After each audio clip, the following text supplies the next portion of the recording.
Weekend update with Norm Big MacDonald. Dumb Harry.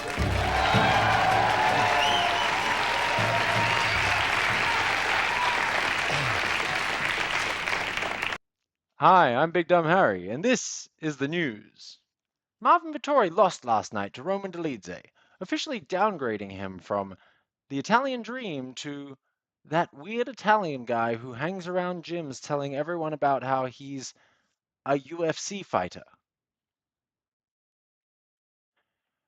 Marvin says the loss won't define him. Instead, he'll stick to what he's known for, being angry and Italian. Mostly angry. Brendan Schaub accuses ESPN of sabotaging UFC streams intentionally. ESPN responded, "If we wanted to sabotage the event, we'd have aired Brendan's comedy special." Jalen Turner announced his retirement from MMA this week.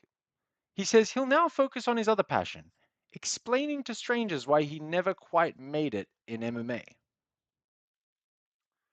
Corey Sandhagen will fight Davison Figueiredo. It's expected to be the toughest fight of Corey's life, right after trying to spell Davison Figueiredo. Sandhagen versus Figueiredo. Winner gets the next title shot. Loser has to spell Nurmagomedov on live TV. Manel Kape disputes claims he won by eye poking. He clarified, "I clearly won by repeatedly punching him in the eye with my finger." Gaethje and Sarukian have been fighting over who gets to face Islam Makhachev. The loser of the argument will be fighting Makhachev in September.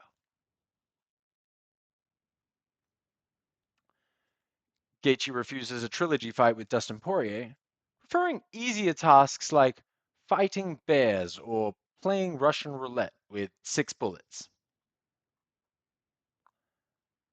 After his loss last weekend, Daniel Cormier doubts Alex Pereira can successfully move up to heavyweight, which is ironic coming from Daniel Cormier, who successfully moved up to buffet weight.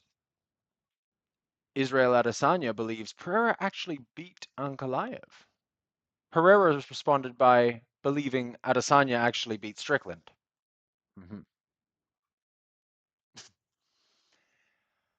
Ankalaev and Aspinall spent the week bullying John Jones online.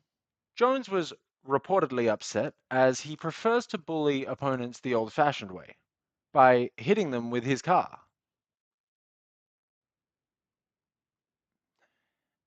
In other news, Merab Dvalishvili and Sean O'Malley recently shared a hot tub, officially confirming O'Malley's strategy: if you can't beat him, seduce him.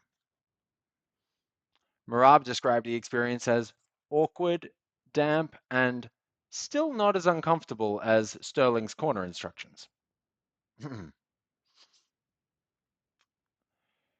Blachowicz wants a rematch against Magomed Ankalaev. When told of this, fans unanimously responded, "No!" Jan Blachowicz wants a rematch with Magomed Ankalaev. UFC officials are excited, calling it their first ever live pay-per-view sleep study. Alexander Volkanovski believes he'll get another fight with Ilia Topuria. Asked why he's so confident, Volk replied, "I just figured Dana likes watching short, bald guys get their fucking heads kicked in repeatedly."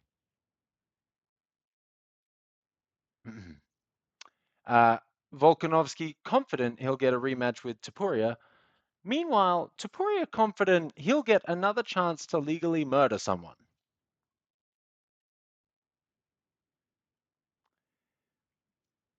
Dominic Reyes says veteran fighters respect him, but rookies don't.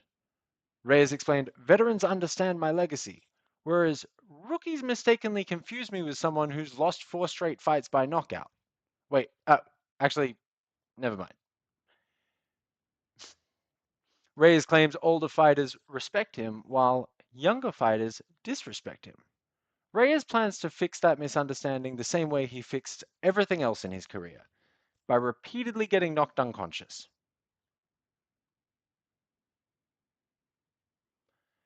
Dominic Reyes says veterans respect him, but rookies don't. In fairness to rookies, it's hard to respect a guy whose career highlight is almost winning. In other news, Ilia Topuria plans to face Islam Makhachev for the lightweight title, marking the first major conflict between Georgia and Dagestan that doesn't involve goats. Experts call it a classic striker versus grappler matchup, or as Islam Makhachev calls it, date night. Belal Muhammad says he can outbox Jack Della Maddalena. Experts responded, "Who is Belal Muhammad?"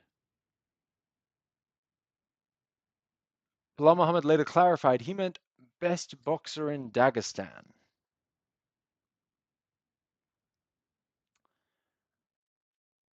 This week, Caio Borralho announced he's willing to fight Khamzat Chimaev.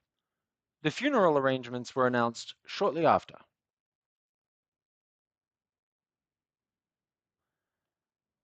Paddy Pimblett says Michael Chandler is underestimating him. Chandler disagrees, insisting he's estimating Paddy perfectly, as a solid 6 out of 10 fighter with a 2 out of 10 haircut. Matsera called Tim Welch a little bitch for how he handled his altercations with Merab. Serra then stormed out of the room, climbed into a booster seat, and drove home in his Hot Wheels.